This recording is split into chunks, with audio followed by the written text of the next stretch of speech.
kuliner ini namanya pemberdayaan penggerak Indonesia. Entrepreneur itu kan sederhananya kewirausahaan. yang tadinya tidak mungkin ternyata mungkin. Kiprah Indonesia.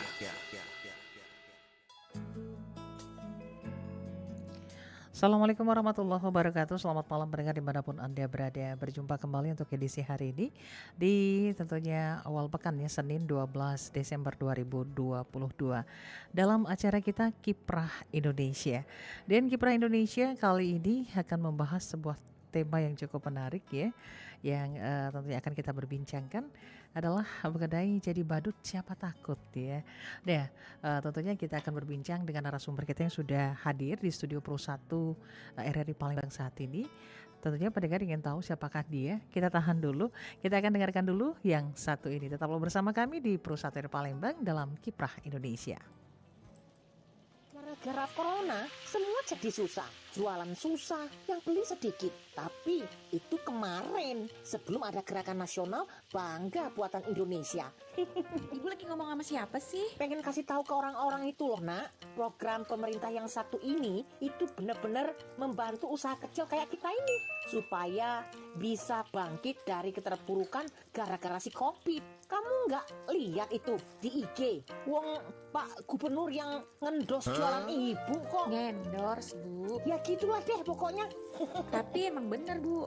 Gerakan Nasional Bangga Buatan Indonesia ini dirancang oleh pemerintah untuk membantu para UMKM agar berhasil loh melalui masa sulit di tengah pandemi, Bu. Nah, ini juga sekaligus agar masyarakat kita mencintai dan menggunakan karya anak bangsa. Wah, kok gitu ngobrol ya? Ibu kan lagi goreng pempek. Walah, kosong pempekku. Ya, kembali bersama kami di Pro 1 RRI Palembang, kanal inspirasi, masih di Kiprah Indonesia untuk kesempatan hari ini. Ya, seperti yang sudah Lida janjikan tadi pendengar, topik ataupun bahasan kita kali ini adalah mengenai jadi badut siapa takut ya. Untuk berbincang lebih jauh saat ini sudah hadir di studio kita, studio Pro 1 RRI Palembang, narasumber kita. Beliau adalah Muhammad Iqbal atau biasa disapa Iqbal, betul ya? Iya betul. Iya, Assalamualaikum Iqbal. Waalaikumsalam warahmatullahi wabarakatuh. Iya, gimana, sehat Iqbal ya? Alhamdulillah sehat. Itu kenapa hidungnya lagi flu gitu? Ya inilah kalau jadi dinas kayak gini misalnya pakai hidung merah. Pakai hidung merah gitu ya. Tak kira oleh Kalida tadi apalagi flu gitu ya. Iya. Iqbal ini merupakan freelancer ya. Ya. Tim event organizer dan Betul. juga badut sulap ya. Betul sekali. Ini ngomongin mengenai tema kita adalah mengenai jadi badut siapa takut ya. Nah, Mbak Lia tergelitik nih. Awal mula kamu terjun untuk bisa menjadi badut itu gimana ceritanya? Ya oke. Selamat malam semuanya. Selamat malam Jadi juga. memang badut itu kalau saya mulai terjun di dunia badut baru sekitar 2 tahun ini ya, 2 semenjak Covid. Sejak Covid ya? Iya justru. Cuman kalau untuk sulapnya saya sudah dari tahun 2019.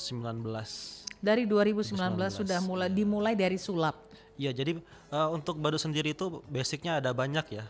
Ya, jadi ada yang basicnya dari MC, ada yang basicnya dari pemain akrobat, ada yang basicnya dari pesulap gitu. Nah, kalau saya pribadi saya basicnya dari pesulap. Basic cerita awalnya dari pesulap gitu ya. Nah, tergelitik akhirnya jadi badut itu gimana ceritanya? Ya, karena apa ya? Mungkin ada ketika seseorang lagi kondisi terdesak mungkin ya, ada gitu. Muncullah ide-ide kreatif. Oke, jadi artinya kalau dalam kondisi terdesak siapapun akan bisa mengeluarkan ide kreatif ya. Nah, jadi pada saat kerjaan nggak ada, bisnis lagi mandek, ya. kayaknya muncullah ide itu. Jadi kalau saya pribadi membawakan badut itu di sisi yang berbeda. Di sisi yang berbeda apa yang menjadi Jadi pembeda kamu dengan yang lain? Gini, biasanya kalau di mata orang itu kan profesi badut itu yang kurang bisa dijadikan suatu tumpuan lah gitu kan. Iya. Bisa dilihat. Dianggap tidak menjanjikan. Betul. Gitu ya. Karena memang kalau kita berkaca dari yang sebelum-sebelumnya, badut-badut itu cuman beberapa yang bisa sukses itu cuma beberapa orang gitu. Hanya segelintir ya. Betul. Tapi kalau untuk di zaman sekarang khususnya mungkin di pulau-pulau Jawa itu kita bisa melihat banyak badut-badut yang udah menjadi profesional yang sudah bisa masuk ke event-event besar dan juga bisa bilang sudah menjanjikan gitu. Sudah cukup menjanjikan ya. Profesinya. Kalau di Palembang sendiri menurut kamu gimana nih prospeknya begitu? Kalau di Palembang mungkin untuk sekarang masih di tahap middle ya, belum bisa dilihat secara besar karena memang bisa dibilang profesi badut di Palembang masih bukan badut aja sih ya, kayaknya seni ya, sayang sekali ini sayang sekali nih. Seni di Kota Palembang itu agak kurang bisa di masyarakatnya itu kurang bisa mengapresiasi betul.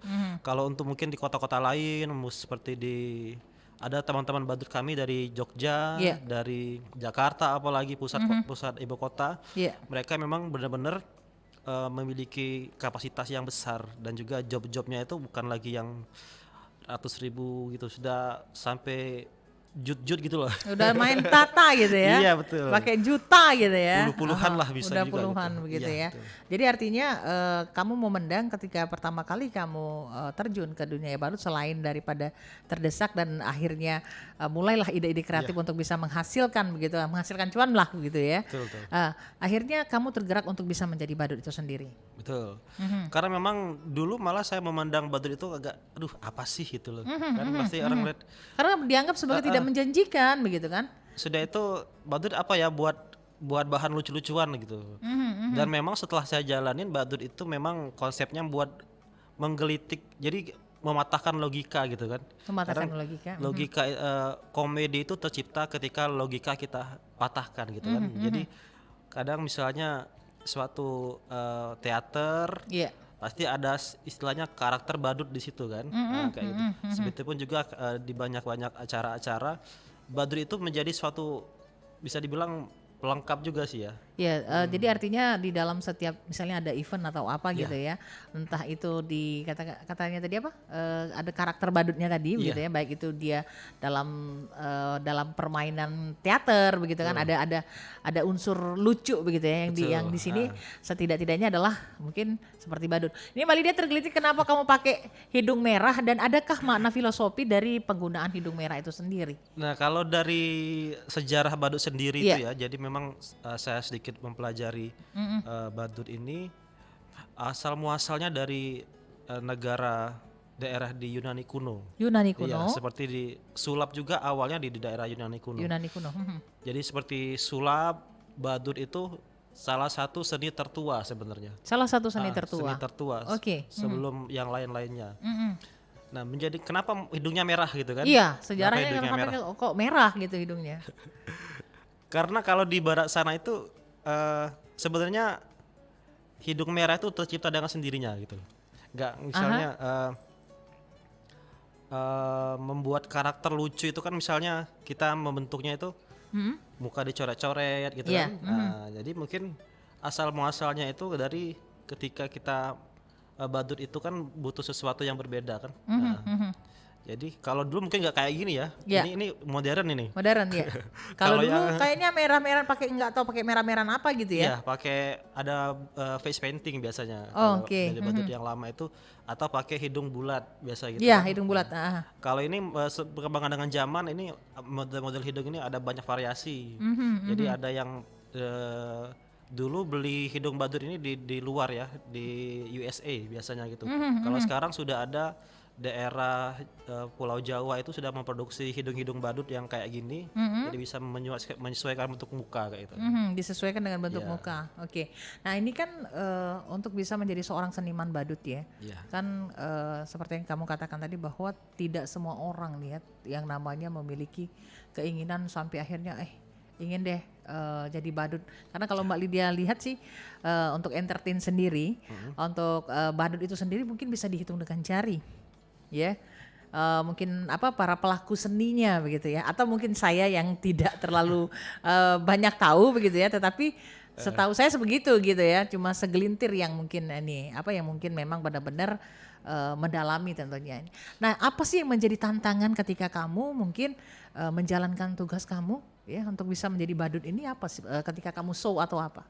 Ada tantangannya? Tantangan terbesar itu yang pertama itu pasti kayaknya diri saya sendiri ya tantangannya. Diri sendiri. Diri sendiri. Apa karena yang bertolak menjadi? Belakang sama image yang dulu saya bentuk. Karena waktu aktif sebenarnya saya sampai sekarang masih aktif di dunia sulap ya. Sulap ya. Sulap saya magician, saya juga perform reguler di beberapa kafe Iya. dan event-event sampai sekarang. Terus saya juga aktif di acara-acara anak-anak ulang tahun, terus acara-acara seperti charity, terus menghibur anak-anak. Karena basicnya saya menyukai anak-anak gitu. Penyuka anak-anak ya. Saya dunia anak dan saya pribadi juga masih istilahnya tuh suka main-mainan anak-anak gitu. Iya. Iya. Karena dunia anak itu sebenarnya nggak bosenin gitu kayak. Iya, penuh warna gitu ya. Penuh warna. Daripada jadi dewasa tuh kayaknya pengen jadi anak-anak terus kayak. Mau jadi ada anak terus. Jadi yang menjadi tantangan apa nih ketika mungkin jadi di diri sendiri ya? Lebih ke diri sendiri ya. Untuk mematahkan apakah di diri sendiri itu yang menjadi problem kamu, tantangan kamu tuh apakah kan kalau kata orang tuh kita mematahkan egonya kita, Ya, ini mematahkan sebenarnya- rasa malunya kita, Ya, mungkin seperti itu kan? Di luar idealis saya. Di luar idealis ya. Aha. Dulu waktu saya main sulap itu kan saya bikin karakter yang serem gitu kan. Terus yang berwibawa kalau ngomong ya tatap mata saya gitu. Kurang lebih kayak itu kan. Saya bengkokin sendok ini. Terus saya juga pakai taring. Kalau mungkin teman-teman yang kenal saya kalau perform sulap itu pakai taring ciri Pakai khasnya. taring, ciri Iya, khasnya. pakai taring. Jadi Nah, kayak ketika Dracula saya gitu ya? jadi badut, Heeh. itu sangat bertolak belakang dengan karakter yang dulu Iya. saya bentuk. Yang serem tiba-tiba ke yang lucu gitu ya? Iya, makanya sekarang ke bawah-bawah walaupun saya lagi dandanan serem, Heeh. tapi saya ngelucu gitu. Sambil ngelucu juga, jadi iya. main-main sulapnya yang lucu-lucu sekarang. Iya, ya pendengar ini kami juga menginformasikan bahwa acara ini disiarkan selain melalui program Mas 1, kita juga menyiarkan melalui YouTube Pro 1 RRI Palembang. Jadi Anda juga bisa mengakses ataupun melihat secara langsung tentunya siaran Kiprah Indonesia di malam hari ini di layar YouTube Anda ya. Oke, kita lanjut kembali nih. Ngomong-ngomong masalah badut ya. Sejarahnya sudah, kemudian tantangannya sudah begitu ya. Apa sih hal tersulit yang dihadapi ketika kamu perform ya? Kan ini kan untuk bisa membuat sesuatu menjadi gembira, anak-anak bisa menerima kita gitu ya. Itu kira-kira apa sih yang menjadi tantangannya ketika kamu perform ya? Tantangan yang paling sulit pastinya ketika menghadapin anak-anak itu. Nah, nggak semua performer, nggak semua orang ya penampil ketika disuruh ngadepin acara anak-anak itu nggak semuanya bisa. Ya, kayak Mbak Lida sendiri juga kalau misalnya nge-MC kalau ngadepin anak-anak agak gimana juga gitu ya, double agak extra kerepotan itu. gitu ya, double extra ya. Double. Iya, itulah. Jadi makanya yang paling sulit itu memang ngadepin anak-anak. Nah, cuman karena memang basic saya ayah beranak 2 ya. Iya, oh ternyata masih muda tapi sudah punya anak 2 ya. Iya.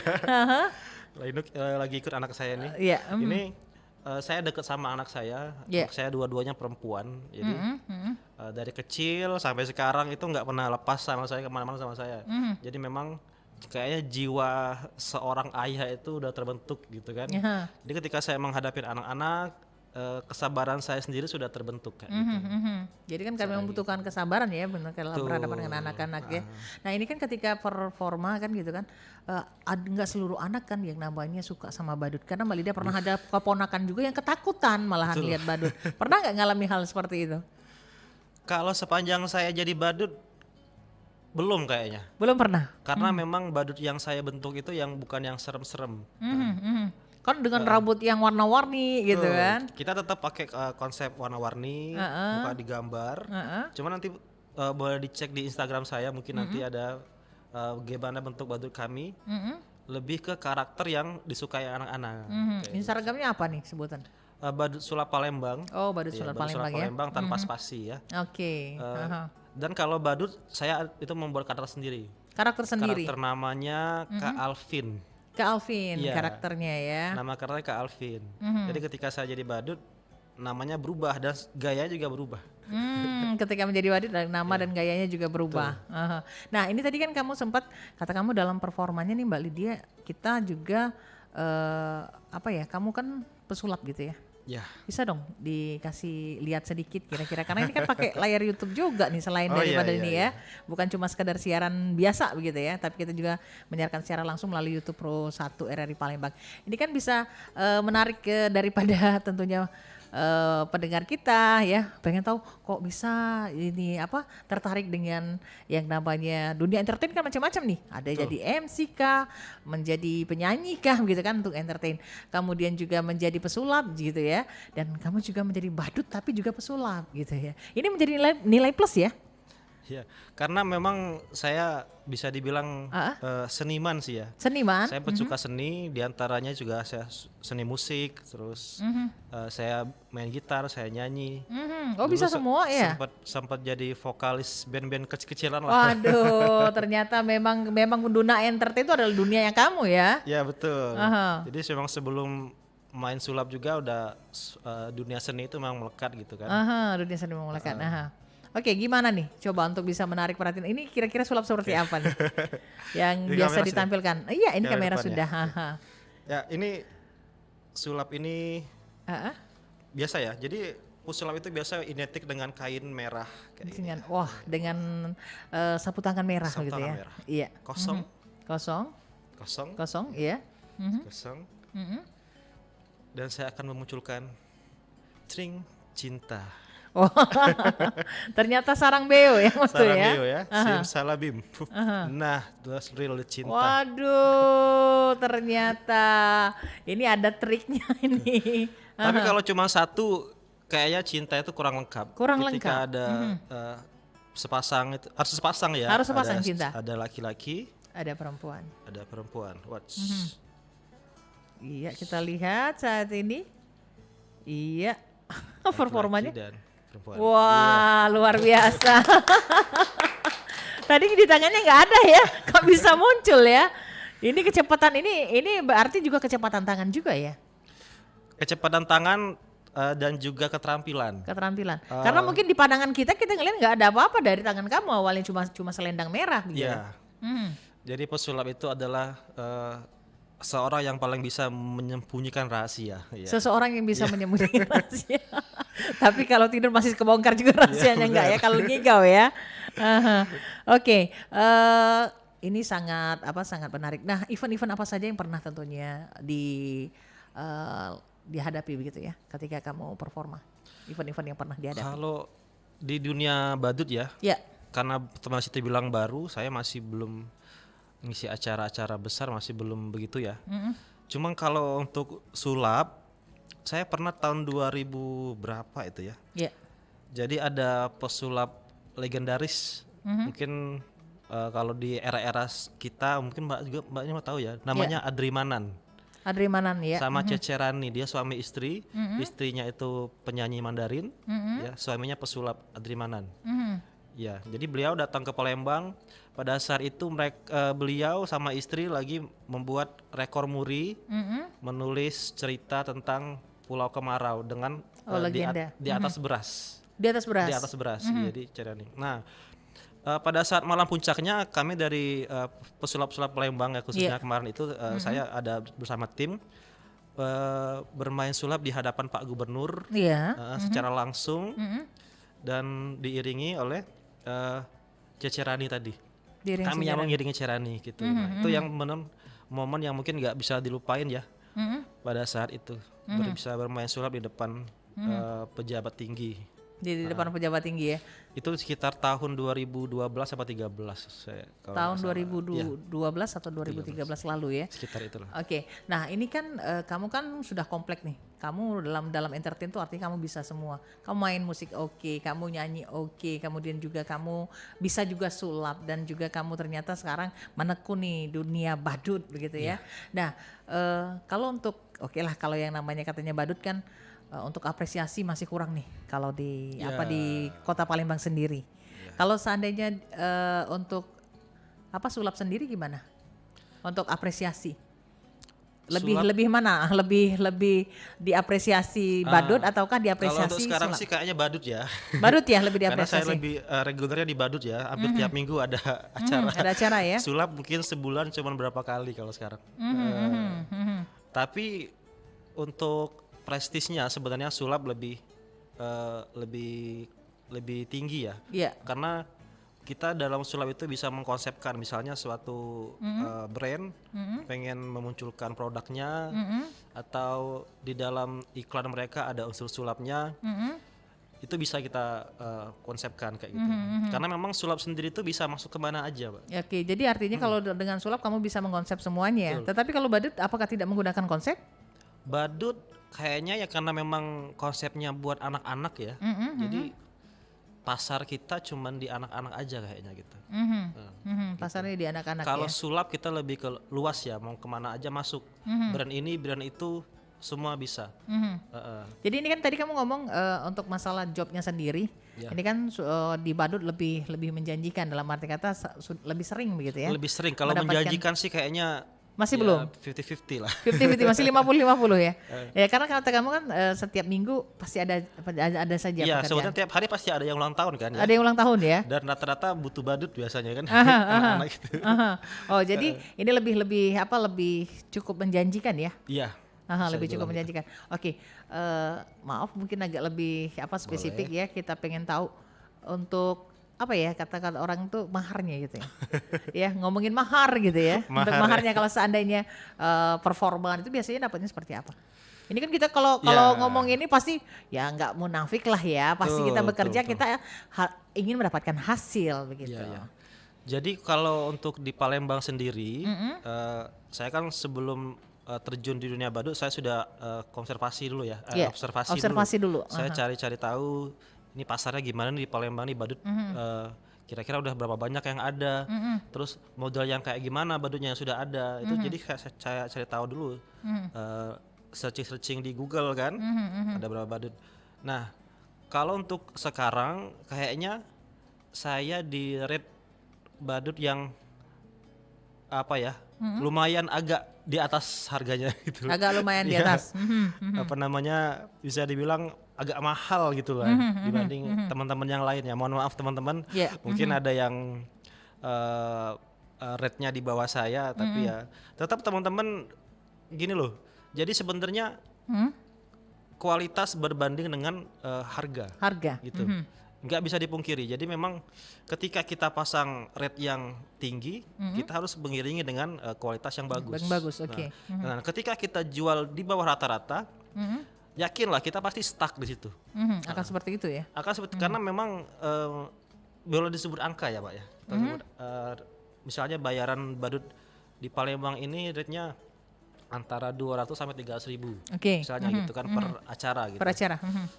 Kalau saya bermain di atas itu. Oke, bermain di atas itu. Karena pikiran saya gini, ketika kita menjual suatu seni, yang nentuin harga itu dari senimannya sendiri. Dari kita. Iya, bukan berarti memang kita mesti lihat pasar juga Iya. sih ya. Gak bisa dipungkiri karena kita juga ada persaingan, ada ini. Tapi kalau saya pribadi, saya menilai sesuatu yang saya jalin itu dengan apa yang sesuai dengan yang saya bikin gitu. Iya, kualitas kita gitu ya. Kalau saya rasa kayaknya di Palembang baru saya deh yang gini. Ya udah saya jual tinggi. Oke. Gitu. Nah, di sini kan kamu tadi sempat bilang sempat di awal-awal itu melakukan observasi. Ya. Ya, observasi untuk mengetahui ada beberapa badut. Memang ada berapa badut sih? Ntar. Kalau untuk maksudnya katanya jenis-jenisnya atau seperti apa?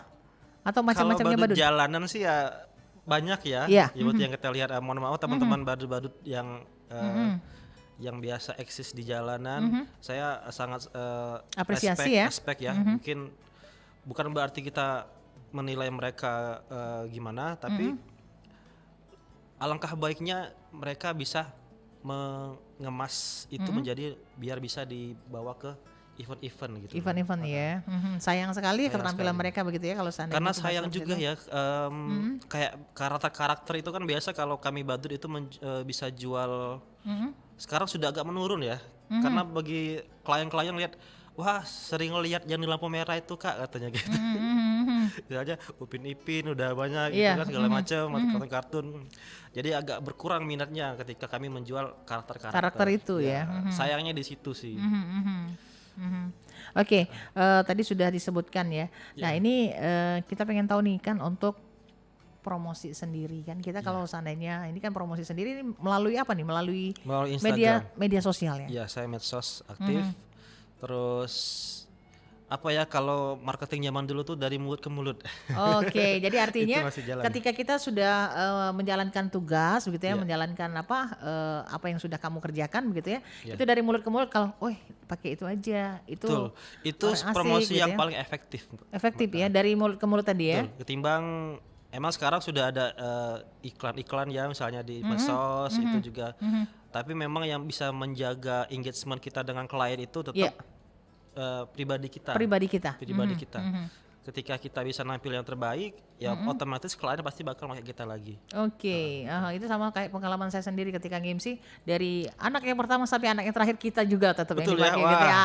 Saya juga pernah tuh di Badut khususnya, Iya. saya beberapa kali, karena saya baru 2 tahun sih ya, 2 kali, 2 tahun itu lagi pakai saya lagi. Pakai lagi ya. Iya. Nah, itu tadi karena kepuasan yang sudah mereka Iya, dapatkan itu gitu padahal ya. di luar kota, Mbak. Di luar kota Ya, ya. karena kalau di luar kota ya sebenarnya untuk mencari rupiah yang lebih besar tuh di luar kota di luar ketimbang kota. di dalam kota ya. Di dalam kalau kota. untuk kita entertain ya. Iya. Jadi di samping bisa jalan-jalan sekalian. Betul. Terus bisa masang rate yang lebih tinggi, bisa 2 kali lipat, bahkan 3 kali lipat. 3 kali dari lipat kota, dari itu. ya. Oke, kita sudah hampir berada di penghujung. Masih tersisa 3 menit ke depan ini. Wah. Oke, kita pengen tahu apa sih closing statementnya kamu, tentunya apa yang menjadi pesan dan juga harapannya kamu. Silakan. Harapan semoga seni ya, khususnya di kota Palembang yang kita cintai ini bisa terus berkembang dan lebih diapresiasi sama masyarakat, dan juga pelaku seninya sendiri untuk lebih berinovasi lagi, biar bisa untuk naik ke jenjang yang lebih tinggi. Jadi agak naik level lah gitu ya. Betul, jadi semuanya seimbang. Oke. Karena kalau dari dua sisi ini nggak ada yang nggak seimbang, mungkin ya nggak bisa jalan juga. Gitu. Nggak akan bisa jalan, jadi harus balance ya. Balance, betul. Oke, baik. Iqbal, kita nggak terasa ya. Sudah berada di penghujung Kayaknya kebersamaan. baru 5 menit ya. Baru 5 menit kan. Kalau udah ngobrol, kalau udah asik kayak gitu, nggak kerasa gitu ya. Iya. Nah, nggak kerasa kita sudah berada di penghujung kebersamaan untuk Kiprah Indonesia di kesempatan malam hari ini. Terima kasih banyak, tentunya dari kamu kita banyak belajar begitu ya, bahwa apapun profesi yang kita jalani dengan ikhlas pasti ya. Betul. Kemudian dengan keteguhan hati, sehingga akan beriring begitu ya. Beriring, masalah untuk hasil sukses. itu Tuhan yang menentukan. Oke, masalah hasil adalah Tuhan yang Penting kita menentukan. usaha secara maksimal, hasil biar Tuhan yang menentukan. Oke, ini sebuah semangat yang luar biasa, menjadikan edukasi dan juga tentunya literasi untuk kita semua dan juga untuk para pendengar Pro 1 RRI Palembang. Terima kasih Iqbal untuk kehadirannya di Pro 1 di kesempatan malam hari ini yang sangat menginspirasi sekali tentunya. Dan lain kesempatan mungkin kita bisa ngobrol-ngobrol lagi ya. Pasti gitu ya. Masih satu Palembang. Masih kan? satu Palembang kan gitu ya. Nanti tinggal call aja gitu ya. Tinggal kalau Iya. kalau anaknya mau ulang tahun. Oh, nanti boleh. saya. Oke deh, buat Iqbal terima kasih, dan pendengar tak terasa akhirnya waktu jua yang memisahkan kebersamaan kita di kesempatan malam hari ini dalam acara Kiprah Indonesia bersama narasumber kita Muhammad Iqbal. Beliau adalah freelancer, tim event organizer dan juga badut sulap ya. Kita doakan sukses selalu untuk Iqbal ya ke depannya, semakin semuanya maju sukses, gitu ya. semoga. Amin. Iya, dan di penghujung kebersamaan tak ada gading yang tak retak, tak ada manusia yang tanpa kesalahan. Jikalau pedang lukai tubuh pastikan ada harapan sembuh. Namun jikalau lidah lukai hati, kemanakah gerangan obat hendak dicari? Bubur sumsum dimakan pakai kuah, pakai es batu. Kita akhiri dengan ucapan wassalamualaikum warahmatullahi wabarakatuh. Baru saja Anda ikuti Kiprah Indonesia.